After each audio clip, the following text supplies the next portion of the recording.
हर हर महादेव दोस्तों, आज की इस वीडियो में हम महादेव के सबसे भयंकर अवतार काल भैरव के बारे में जानेंगे। भगवान शिव के सबसे उग्र स्वरूप को काल भैरव के नाम से जाना जाता है, लेकिन भोलेनाथ कहे जाने वाले महादेव को क्यों इतना क्रोध आया और उनका क्रोध कैसे शांत हुआ? भगवान शिव ने काल भैरव का रूप क्यों लिया? क्या काल भैरव ही मृत्यु के देवता हैं?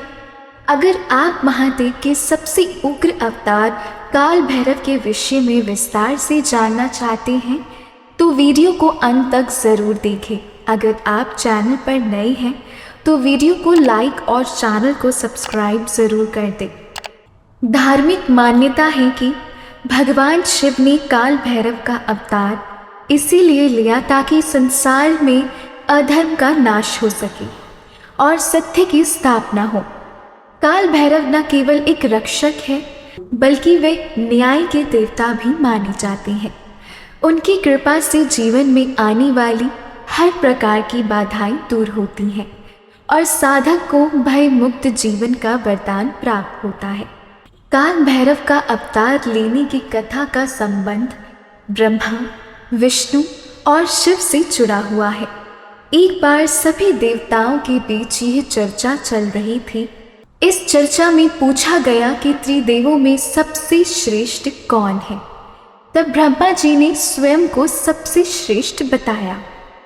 ब्रह्मा जी का उत्तर सुनने के बाद भगवान विष्णु उनके शब्दों में समाहित अहंकार और अति आत्मविश्वास से क्रोधित हो गए और दोनों मिलकर चारों वेदों के पास अपने सवाल का जवाब जानने के लिए गए।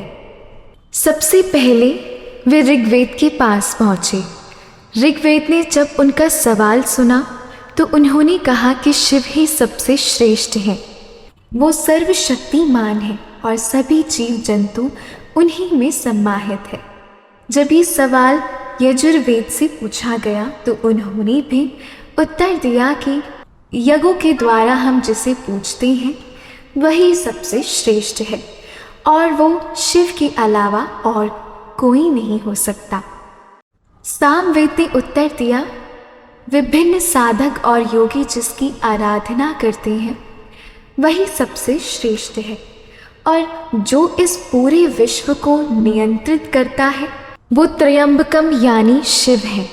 अथर्ववेद ने कहा, भक्ति मार्ग में चलकर जिसे पाया जा सकता है, जो इंसानी जीवन को पाप मुक्त करता है, मनुष्य की सारी चिंताएं हरता है, वह शंकर ही सबसे श्रेष्ठ है। चारों वेदों के उत्तर सुनने के बाद भी भगवान विष्णु और ब्रह्मा जी का अहंकार शांत नहीं हुआ और वे उनके जवाबों पर जोर जोर से हंसने लगे। इतने में ही वहां दिव्य प्रकाश के रूप में महादेव आ पहुंचे। शिव को देखकर ब्रह्मा का पांचवा सिर क्रोध की अग्नि में जलने लगा। ब्रह्मदेव ने क्रोधित होकर भगवान रुद्र को अपशब्द कहना आरंभ कर दिया और स्वयं को सबसे बड़ा बताने लगे। तब भगवान शिव को आभास हुआ कि ब्रह्मदेव में अहंकार व्याप्त हो रहा है और यदि सृष्टि की रचना से पूर्व ही अहंकार व्याप्त हो गया तो असमय ही संपूर्ण सृष्टि अहंकार के भाव से ग्रसित हो जाएगी। इसलिए उन्होंने अहंकार रूपी ब्रह्मदेव के उस पांचवें सर को काटने का निर्णय किया। परंतु इसमें भी एक समस्या थी। भगवान शिव इस बात को जानते थे कि यदि उन्होंने ब्रह्मदेव का सर काटा तो उन्हें ब्रह्मा हत्या का दोष लगेगा। इसी कारण सर्वसमर्थ भगवान रुद्र ने अपने ही अंश से एक ऐसे विकराल गण को उत्पन्न किया जो कृष्ण वर्ण के थे। वह अस्थियों के आभूषणों से सुशोभित थे। उस दिव्य पुरुष को देखकर और उनकी गर्जना को सुनकर ऐसा लगता था मानो लाखों भयानक काले मेघों ने जीवंत रूप लेकर गर्जना की हो। उनकी जटाएं देखकर ऐसा प्रतीत होता था मानो असंख्या भयानक विषधर हो। उनके मस्तक पर श्वेत त्रिपुंड की 3 रेखाएं ऐसी लगती थी मानो चंद्रमा ने उनके ललाट पर सुशोभित होने के लिए स्वयं को 3 टुकड़ों में विभक्त कर दिया हो। उस महाकाव्य महाबाहु गण को भगवान शिव ने स्पष्ट शब्दों में कहा कि ब्रह्मदेव के 5वें सर का नाश कर दो।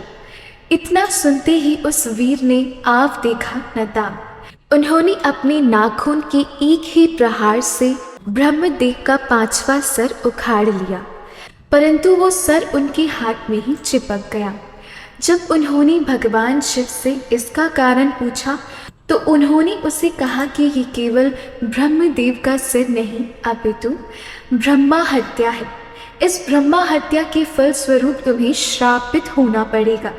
उन्होंने कहा कि तुमने ब्रह्मा के सिर को काटकर इस सृष्टि की अहंकार से रक्षा की है, अतः आज से तुम्हारा नाम भैरव होगा।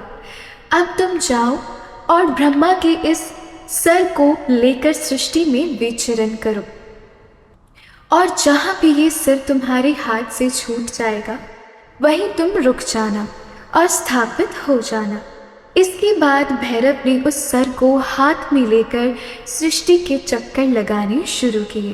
वो सारी सृष्टि में अनंत काल तक भ्रमण करते रहे, लेकिन कहीं भी वो सर उनके हाथ से नहीं छूटा। परंतु सृष्टि के चक्कर लगाते लगाते उनकी गति इतनी तीव्र हो गई कि वो समय से भी आगे निकल गए। जब भगवान नारायण के कर्ण कुंडल गिरे और काशी नगरी स्थापित हुई, तब वहाँ पर भगवान भैरव के हाथ से ब्रह्मदेव का वो कपाल छूट गया। तब भगवान भैरव वहीं रुक गए और तब वहाँ भगवान शिव प्रकट हुए। उन्होंने उनसे कहा कि ये मेरी प्रिय काशी नगरी है और आज से तुम इसके संरक्षण के रूप में यहाँ स्थापित हो जाओ, परंतु तुम्हें इस काशी नगरी में केवल पैर के एक अंगूठे के बराबर स्थान मिलेगा और तुम्हें इसी ब्रह्म कपाल में भोजन करना होगा। तुम अपनी तीव्र गति के कारण समय से भी आगे चले गए थे, अर्थात तुमने काल चक्र पर भी विजय प्राप्त की है। इस कारण आज से तुम काल भैरव के नाम से जाने जाओगे। तुम काशी की पवित्रता और काशी के भक्तों की रक्षा करोगे। ध्यान रहे, काशी में मरने वाले को यम स्पर्श न करे। तब बाबा काल भैरव ने महादेव से पूछा कि इससे तो पापी कर्म के दंड से निर्भीक हो जाएंगे। तो उन्होंने कहा कि यहाँ मृत्यु प्राप्त करने वाले को यमराज दंड नहीं दे पाएंगे, परंतु तुम उन्हें दंड दोगे। बिना काल यातना प्राप्त किए कोई भी जीवात्मा ये काशी नगरी नहीं छोड़ेगी। अगर आप सनातन धर्म से जुड़ी फैक्ट्स जानना चाहते हैं तो वीडियो को लाइक और चैनल को सब्सक्राइब जरूर करें। हर हर महादेव दोस्तों।